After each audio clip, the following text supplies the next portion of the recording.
আসসালামু আলাইকুম ওয়া রাহমাতুল্লাহি ওয়া বারাকাতুহু নাহমাদুহু ওয়া নুসাল্লি আলা রাসূলিহিল কারীম আম্মা বাদ। দূর এবং কাছের দর্শক, আপনাদেরকে অভিনন্দন জানাচ্ছি বাংলা ভিশনের পর্দায় Sinbad research group light of Ramadan অনুষ্ঠানে। কো-স্পন্সর ইসলামী ব্যাংক বাংলাদেশ পিএলসি এবং আল আরাফা ইসলামী ব্যাংক পিএলসি। দর্শক, আমরা অনুষ্ঠান শুরু করব, তবে অনুষ্ঠানের শুরুতেই আমরা শুনব মহাগ্রন্থ কোরআনুল কারীম থেকে তেলাওয়াত। أعوذ بالله من الشيطان الرجيم. بسم الله الرحمن الرحيم. سبح اسم ربك الأعلى الذي خلق فسوى والذي قدر فهدى والذي أخرج المرعى فجعله غثاء أحوى. بسم الله الرحمن الرحيم.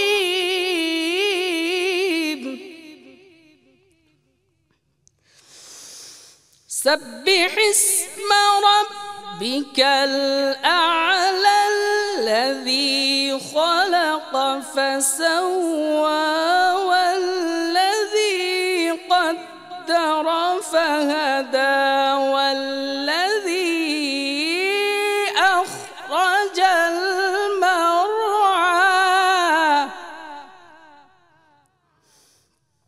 فجعله غثاء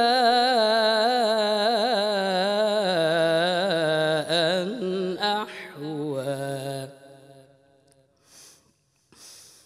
سنقرئك فلا تنسى إلا ما شاء الله.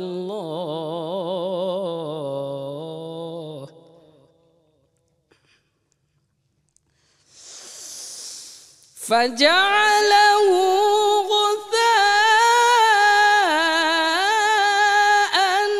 أحوى. سنقرئك فلا تنسى إلا ما شاء الله.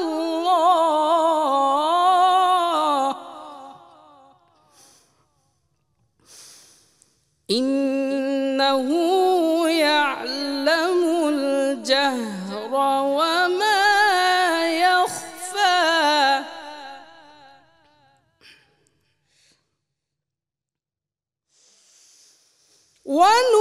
ونيسرك لليسرى فذكر إن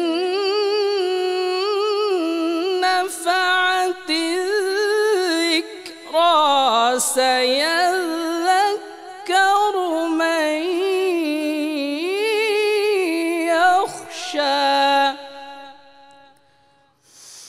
ونيسرك لليسرى فذكر إن نفعت الذكرى. سيذكر من يخشى.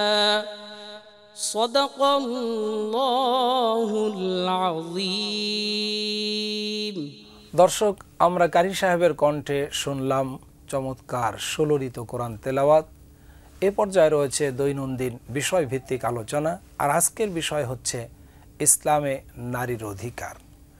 ইসলামী যে পূর্ণাঙ্গ জীবন বিধান নারী এবং পুরুষের জন্য, মানব জাতির জন্য, এজন্যই ইসলামের সব শ্রেণীর মানুষের অধিকার নিশ্চিত করেছে একমাত্র ইসলাম। পৃথিবীতে দ্বিতীয় আর কোনো তন্ত্র মন্ত্র ধর্ম নাই যেখানে সকলের অধিকারগুলি নিশ্চিত করা হয়েছে। কিন্তু ইসলামের পরতে পরতে প্রত্যেকটি শ্রেণীর মানুষের কথাগুলি সুনিশ্চিত করে তাদের অধিকার ব্যক্ত করেছে। আসুন এই বিষয় নিয়ে আমরা আলোচনা করব। আর এই বিষয়ের উপর আলোচনা শোনার জন্য আমরা স্টুডিওতে দুজন বিজ্ঞ স্বনামধন্য আলেমে দ্বীনকে মেহমান করে নিয়ে এসেছি। আমাদের আমন্ত্রিত মেহমানদের সাথে আপনাদেরকে পরিচয় করিয়ে নিচ্ছি। প্রথমে আমার ডান দিক থেকে আছেন বিশিষ্ট ইসলামী চিন্তাবিদ, মুফাসসির কোরআন, হাফেজ মাওলানা ইয়াহইয়া তাকি। আসসালামু আলাইকুম ওয়া রাহমাতুল্লাহি ওয়া বারাকাতুহু। এরপর রয়েছেন আরেকজন উদীয়মান আলেমে দ্বীন জনাব মাওলানা হাবিবুর রহমান মিসবাহ। আসসালামু আলাইকুম ওয়া রাহমাতুল্লাহি ওয়া বারাকাতুহু। ওয়ালাইকুম আসসালাম ওয়া রাহমাতুল্লাহি ওয়া বারাকাতুহু। আপনারা কেমন আছেন? আলহামদুলিল্লাহ। আপনাদের দুজনকে অভিনন্দন জানাচ্ছি। দর্শক, ইসলামে নারীর অধিকার, আমাদের সমাজে আমরা মুসলমান কিন্তু নারীর অধিকার আমরা নিশ্চিত করতে পারিনি, যার কারণে নারীরা এখনো পর্যন্ত মুসলিম সমাজে, রোজাদারদের সমাজে লাঞ্ছিতা হচ্ছে, ধর্ষিতা হচ্ছে। আসুন নারীর অধিকার ইসলাম কি বলেছে আমরা শুনে নিই। প্রথমেই আমি যাচ্ছি মাওলানা ইয়াহইয়া তাকি সাহেবের কাছে। বিষয়টি অত্যন্ত চমৎকার এবং সাধারণ যারা মানুষ আছে ইসলামের বাহিরে, ইসলামী চেতনার বাইরের যে লোকগুলি আছে, ইসলামী খেয়াল খুশির বাইরের যে লোকগুলি আছে, এই লোকগুলি সাধারণত মনে করে ইসলাম ইনকমপ্লিট। ইসলামে মনে হয় সকলের কথা বলে নাই, রাজনীতির কথা বলে নাই, অর্থনীতির কথা বলে নাই, শিশুর অধিকারের কথা বলে নাই, নারীর অধিকারের কথা বলে নাই, আত্মীয়র অধিকারের কথা বলে নাই। এদের ধারণা এটা, ইসলাম মনে হয় শুধু নামাজ রোজার ধর্ম। কিন্তু ইসলাম যে পূর্ণাঙ্গ জীবন বিধান আল্লাহ নিজে ঘোষণা করেছেন, মানুষের সকল মানুষের অধিকারগুলি নিশ্চিত করেছেন। নারীর অধিকার তো অবশ্যই নিশ্চিত করেছেন। নারী জাতি হচ্ছে গোটা মানব জাতির অর্ধেক। নারী এবং পুরুষ দিয়েই আল্লাহ পাক মানব জাতির বিস্তার ঘটিয়েছেন। সেই নারীর অধিকার আল্লাহ পাক তো অবশ্যই দিয়েছেন। এই বিষয়টি আপনার কাছ থেকে শুনতে চাই। আলহামদুলিল্লাহ রাব্বিল আলামিন। অত্যন্ত চমৎকার, সময় উপযোগী, জীবন ঘনিষ্ঠ একটি বিষয় আমার কাছে জানতে চাওয়া হয়েছে। সেটি হচ্ছে ইসলামে নারীর অধিকার। আসলে মূল বিষয় হচ্ছে ইসলামে আল্লাহ সুবহানাহু ওয়া তাআলা এই জীবন ব্যবস্থা সম্পর্কে আমাদেরকে জানিয়েছেন, আল-ইয়াউমা আকমালতু লাকুম দীনাকুম ওয়া আতমামতু আলাইকুম নিয়ামাতি ওয়া রাদিতু লাকুমুল ইসলাম দীনা। আল্লাহ সুবহানাহু ওয়া তাআলা বলছেন যে ইসলাম তোমাদের মাঝে আমি আল্লাহ সুবহানাহু ওয়া তাআলা আজ পূর্ণাঙ্গ করে দিলাম।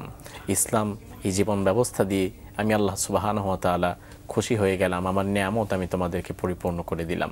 তার মানে হচ্ছে ইসলাম নিছক গতানুগতিক কোনো ধর্মের নাম নয়। তার কারণ অন্যান্য সকল ধর্মগুলোতে আপনি একজন মানুষ দোলনা থেকে নিয়ে কবর পর্যন্ত কোন সময়ে কি করবে, কি তার করা উচিত, ইন ডিটেলস কোথাও আলোচনা করা নাই। হিন্দু ধর্মে একজন মানুষ বাথরুমে কিভাবে যাবে, খ্রিস্ট ধর্মে একজন মানুষ বাথরুম থেকে বের হয়ে কি করবে, এমন কোনো বিধিনিষেধ তো নাই। কিন্তু আমার ইসলাম তো এমন এক ধর্মের নাম যেখানে আপনি ওয়াশরুমে যাওয়ার পূর্বে কি করবেন, কোন দোয়া পড়বেন, কোন পা দিয়ে যাবেন, কিভাবে বের হবেন। একজন তো রাসূল সাল্লাল্লাহু আলাইহি ওয়াসাল্লামকে প্রশ্ন করেই ফেললেন, একজন সাহাবীকে বলে ফেললেন যে তোমাদের ধর্ম কি একটা ধর্ম যেখানে বাথরুমের বিষয়গুলো নিয়ে আলোচনা করা হয়। ওই সাহাবী যখন রাসূল সাল্লাল্লাহু আলাইহি ওয়াসাল্লামের কাছে উক্ত বিষয়টার বর্ণনা করলেন, রাসূলুল্লাহ সাল্লাল্লাহু আলাইহি ওয়াসাল্লাম তাকে বললেন, তুমি তাকে বলে দাও আমাদের ধর্ম এত চমৎকার, এতটাই পরিপূর্ণ যেখানে আমাদের প্রাকৃতিক প্রয়োজন সারার এই বিষয়টিও বাদ যায়নি। তো ইসলাম যেখানে ছোট ছোট বিষয়গুলোকে টাচ করে গিয়েছে, সেখানে নারী অধিকারের মতো বিরাট একটি বিষয় কি ইসলাম কি ছেড়ে দিবে? এটা কি আদৌ ভাবা সম্ভব? ইসলাম তো প্রত্যেকের অধিকার নিয়ে কথা বলে, ছেলের অধিকার, সন্তানের অধিকার, পিতার অধিকার, মাতার অধিকার, শ্রমিকের অধিকার, মালিকের অধিকার। আর নারী অধিকার তো অনেক বড় একটা বিষয়।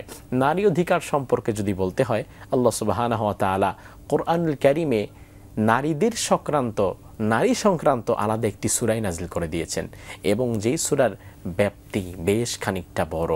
আল্লাহ সুবহানাহু ওয়া তাআলা তো সূরাতুর রিজাল, পুরুষদের নামে কোনো সূরা নাজিল করে নাই। পুরুষদের নামে বিভিন্ন জায়গায় বিচ্ছিন্ন বিক্ষিপ্তভাবে কিছু কথা বলা হয়েছে, তবে নারীদেরকে কেন্দ্র করে আল্লাহ সুবহানাহু ওয়া তাআলা পরিপূর্ণভাবে একটি সূরা নাজিল করেছিলেন ওই সময়ে, যেই সময়ে নারী অধিকারের পক্ষে দাঁড়াবার মতো একজন নবী মুহাম্মদুর রাসূলুল্লাহ ছাড়া কেউ ছিল না। নবী মুহাম্মদুর রাসূলুল্লাহকে আল্লাহ সুবহানাহু ওয়া তাআলা নারী অধিকার দিয়ে এমন সময় দাঁড় করালেন যেখানে নারী অধিকার এটা চাওয়াটাও কেমন যেন বেমানান। কারণ পুরো সমাজ 180 ডিগ্রি অ্যাঙ্গেল উল্টো হাঁটছে। পুরো সমাজ জীবিত নারীদেরকে প্রথিত করছে। জীবিত কন্যা সন্তান হলে জাহালাতের ওই সমাজে মানুষগুলো তাদেরকে একেবারে জমিনের নিচে জীবিত অবস্থায় পুঁতে ফেলতো। আল্লাহ তাআলা সূরার মধ্যে বলছেন, বিআইয়ি যামবিন কুতিলাত, প্রশ্ন করা হবে কেন তোমাকে হত্যা করা হয়েছে, কেন তোমার অধিকার ছিল না। এই কেনর অধিকার ছিল না, এখান থেকে আপনার কাছে আসবো। আমি যাচ্ছি মৌলানা হাবিবুর রহমান বেজবা, আপনার কাছে জানতে চাই যে নারীর অধিকার, শায়েখ বলেছেন এই নারীর অধিকার ইসলাম ছিলই না, এক কথায় ছিলই না। যেটা একটা পিতা কিভাবে নারীকে তার কন্যাকে জীবিত কবর দিয়ে দিতে পারে, তার মানে অধিকার একেবারেই ছিল না। সেখান থেকে ইসলাম যে অধিকারে প্রতিষ্ঠিত করেছে, আপনি যদি পয়েন্ট আউট করে দর্শকদের জন্য একটু বলেন। যখন ইসলামের আবির্ভাবই হয়নি, তখন জাহিলিয়াতের যে যুগ প্রচলিত ছিল, সেই যুগে যখন নারীদের কোনো অধিকার ছিল না, শায়েখ যে সুন্দর করে তিনি বর্ণনা করেছেন, সেখান থেকে যদি আমি অ্যাড করি, আমি বলতে চাই যখন ইসলাম প্রাথমিকভাবে আগমন করেছেন, তখন থেকেই আল্লাহ সুবহানাহু ওয়া তাআলা তার প্রিয় হাবিব মুহাম্মদ রাসূলুল্লাহ সাল্লাল্লাহু আলাইহি সাল্লামের ভিতরে কনসেপ্ট ঢুকিয়ে দিয়েছেন কিভাবে সেই অন্ধকার জাহিলিয়াতের যুগে নারীদের সম্মানটাকে সমুন্নত করা যায়। সেজন্য আল্লাহ তাআলা পবিত্র কোরআনুল কারীমের মধ্যে বলেছেন, ইন্নাদ-দীনা ইনদাল্লাহিল ইসলাম, যে ইসলাম হচ্ছে একমাত্র মনোনীত জীবন ব্যবস্থা বা দিন। সেখানে আল্লাহ তাআলা সকলের অধিকার সম্পর্কে কথা বলেছেন। সকলের জন্যই আল্লাহ তাআলা সেই ইসলামকে সমুন্নত করেছেন। ইসলামের বিধিবিধান যারা মানবে বা তার গণ্ডিতে যারা আসবে, তারা ইসলাম থেকে যেই অধিকার তাদের জন্য থ্রো করা হয়েছে, সবগুলো অধিকার তারা ভোগ করতে থাকবে। সেখানে নারীদের অধিকারও ছিল। যখন নারীদেরকে জীবন্ত পুঁতে ফেলা হতো, তখন সেই অন্ধকারে নিমজ্জিত থাকা সময়টার মধ্যেই আল্লাহ তাআলা প্রিয় রাসূল সাল্লাল্লাহু আলাইহি সাল্লামকে আরবের সেই মরু প্রান্তরে পাঠালেন। সেখানে পাঠানোর পরে তিনি আসলেন। আসার পরে প্র্যাকটিক্যাল জীবনের মধ্য দিয়ে তিনি নারীদের অধিকারকে আস্তে আস্তে করে মানুষের সামনে তুলে ধরার চেষ্টা করলেন। এখন নারী অধিকার নিয়ে আমরা নানান সময় নানান কথা শুনি। নারী এবং পুরুষদেরকে সাংঘর্ষিক সম্পর্কের রূপ দেওয়া হয়েছে। নারী এবং পুরুষকে সমান অধিকারের নামে সাংঘর্ষিক রূপান্তরিত করা হয়েছে, কিন্তু ইসলাম বলছে ভিন্ন কথা। এইখান থেকে আমরা আবার আসবো একটু ব্রেকের পরে। দর্শক, সময় হলো বিরতির, আমাদের সাথেই থাকুন, ফিরছি একটা বিরতি নিয়ে।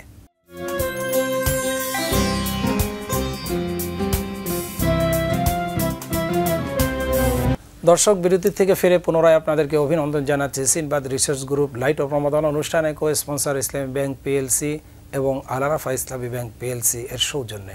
জি, আপনি বলতেছিলেন যে নারীদেরকে সমান অধিকারের নামে কি করা হয়েছে, সাংঘর্ষিক চরিত্রের একটা রূপ দেওয়া হয়েছে, কিন্তু ইসলাম বলছে ভিন্ন কথা। আল্লাহ তাআলা পবিত্র কোরআনুল কারীমে বলছেন যে হুন্না লিবাসুল্লাকুম ওয়া আনতুম লিবাসুল্লাহুন্না। পুরুষদের ব্যাপারে আল্লাহ তাআলা বলছেন যে নারীরা তোমাদের জন্য পোশাক, তোমরাও তাদের জন্য পোশাক, মানে একে অপরের অপরিহার্য। জি, একে অপরের সহযোগী। ইসলাম বলছে সহযোগী, অপরিহার্য। কিন্তু আল্লাহ তো জোড়ায় জোড়ায় সৃষ্টি করেছেন, ওয়াখালাকনাকুম আজওয়াজা, আল্লাহ জোড়ায় জোড়ায় সৃষ্টি করেছেন। আর জোড়া হয় একটা পুরুষ এবং একটা স্ত্রী দিয়ে। এক জোড়া হাঁস বলতে নারী এবং পুরুষই বোঝায়। তো সেখানে আমাদের ইসলাম আমাদেরকে বলছে নারী পুরুষ একে অপরের সহযোগী, সাংঘর্ষিক কোনো সম্পর্ক তাদের মধ্যে নাই। তো আল্লাহ রাসূল সাল্লাল্লাহু আলাইহি সাল্লাম দুনিয়াতে আসার পরে প্র্যাকটিক্যালি তিনি যেভাবে নারীদের সম্মানটাকে সমুন্নত করেছেন, তার 2-4টা পয়েন্ট আমি আপনাদেরকে শোনাচ্ছি। 1 নম্বর হচ্ছে, যারা বলে নারীদের কোনো অধিকারই নাই ইসলামে, তাদেরকে বোঝানোর জন্য আমরা সহজভাবে এভাবে বলতে পারি যে নারীরা যখন উপযুক্ত হয়, তারা পুরুষের তুলনায় সবচেয়ে বেশি ঝুঁকিতে থাকে। এজন্য তাদের নেতৃত্ব দেওয়ার জন্য তাকে পুরুষের কাছে অর্পণ করা হয় বিবাহের মাধ্যমে। ইসলাম বিবাহের এই সুন্দর সিস্টেমটি প্রবর্তন করেছেন যেন নারী একজন পুরুষের কাছে গিয়ে নিরাপদ থাকে, তার ন্যায়সঙ্গত সমস্ত অধিকার যেন সে পুরুষের থেকে আদায় করে নিতে পারে। আর 2 নম্বর হচ্ছে, একজন নারী যখন একজন পুরুষের সাথে বিবাহ বন্ধনে আবদ্ধ হবে, সেখানেও নারীদেরকে একটা স্বাধীনতা দেওয়া হয়েছে। সেটা কি, নারী তার ইচ্ছে মতো করে একজন পুরুষকে নির্বাচন করে নিতে পারবে। যেমন পবিত্র কোরআন শরীফে বলা হয়েছে, ফালা তা'দুলুহুন্না আইয়ানকিহনা, যে তাদেরকে স্বামী নির্বাচনের ক্ষেত্রে তোমরা জোরাজুরি করো না, স্বাধীনতা দিয়ে দেওয়া হয়েছে। তো এটা কি ইসলামে নারীদের জন্য স্বাধীনতা দেওয়ার নাম নয়?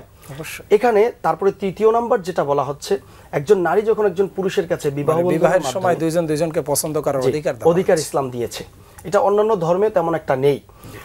আপনার যখন 3য়ভাবে বলা যায় যে নারী যখন পুরুষের কাছে অর্পিত হয়, সে নিজে নিজে হেঁটে গিয়ে হবে না, বরং ইসলাম সেখানে একটা সিস্টেম দিয়েছেন যে মোহরের মাধ্যমে নারীকে বৈধভাবে সুন্দরভাবে তার ঘরে নিয়ে আসতে এখানে হবে। নারীকে নেওয়ার ক্ষেত্রেও একটা জরিমানা দিতে জরিমানা দিতে হবে পুরুষের জন্য। জি, এটা হচ্ছে ইসলামের একটা সৌন্দর্য, ইসলামের একটা রুল। আল্লাহ ফরজ করে দিয়েছেন এই জরিমানা, এটা ফরজ।